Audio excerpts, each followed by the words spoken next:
Anong banta laban kay Pangulong Marcos, First Lady Liza Araneta Marcos at House Speaker Martin Romualdez. Mas pinili ni Vice President Sara Duterte na harapin ngayong araw ang media. Sabi ng pangalawang Pangulo, wala naman daw kasi siyang aasahan na patas na investigasyon. Dahil kung nakita niyo naman yung mensahe ng Pangulo, sinabi niya ganitong mga kriminal na gawain ay hindi ko palalampasin. So, makita na natin, no, the pronouncements of the President, meron ng bias doon. So, kahit pang sabihin nila na merong investigasyon, sa simula pa lang, nagdesisyon na sila na mag-file sila ng cases. Ma'am, do you regret saying or making such threat to the President and the First Lady and the Speaker? No, ma'am. Buti na yung alam nila, ma'am, na pag namatay ako, hindi talaga ako, I will not die in vain. Handa na rin daw si Duterte sa anumang mangyari, kabilang na ang impeachment complaint na isinampa kaugnay ng paggamit niya sa confidential funds. Ang worst case scenario na nakikita namin is removal from office, impeachment, and then patong-patong na mga kaso, multiple cases to be filed, which the lawyers already told me to expect as well. That is why I just decided not to go to the NBI. Haharapin daw niya ang mga kasong isasampa sa korte, kahit pa umabot sa puntong siya ay makulong.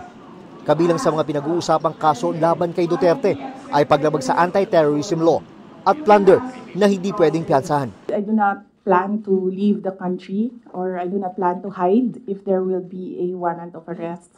Mainly because my children are here. Sa kabila ng mga problemang kinakaharap ngayon ni Duterte, nakaramihan ay nag-ugat sa questionable umanong paggamit ng confidential funds. Nanindigan siya, wala siyang dapat ipaliwanag. Wala raw siyang kinalaman sa paghahanda ng mga acknowledgement receipts na lumabas sa investigasyon ng House of Representatives, kung saan kinwestiyon kung totoong mga tao ba ang nakatanggap ng pera mula sa confidential funds, tulad ng isang Mary Grace Piatos na wala sa record ng PSA. So it is wrong to say that I am evasive. I am definitely not answering questions about the use of the fund, about confidential funds, because it pertains to national security and the lives of the people involved in intelligence operations. Malinaw daw na ang pagsilip sa gastos sa confidential funds ay may kinalaman sa 2028 elections. If you are in aid of legislation and you want to legislate about confidential funds, you do not target one office. Why not call the office of the President who has billions and billions of confidential funds? Nanindigan si Duterte na may banta sa kanyang buhay at dokumentado raw ito. Pero ayaw niya raw ibigay ang mga detalye sa mga law enforcement agency dahil wala siyang tiwala. Sumulat daw si Duterte kay AFP Chief of Staff General Romeo Bronner Jr. na kapag may na-pull out na namang miyembro ng Vice Presidential Security and Protection Group, hindi na raw siya tatanggapan ng kapalit. We are exploring private security services. There are professional security services. So that's not considered as a private army.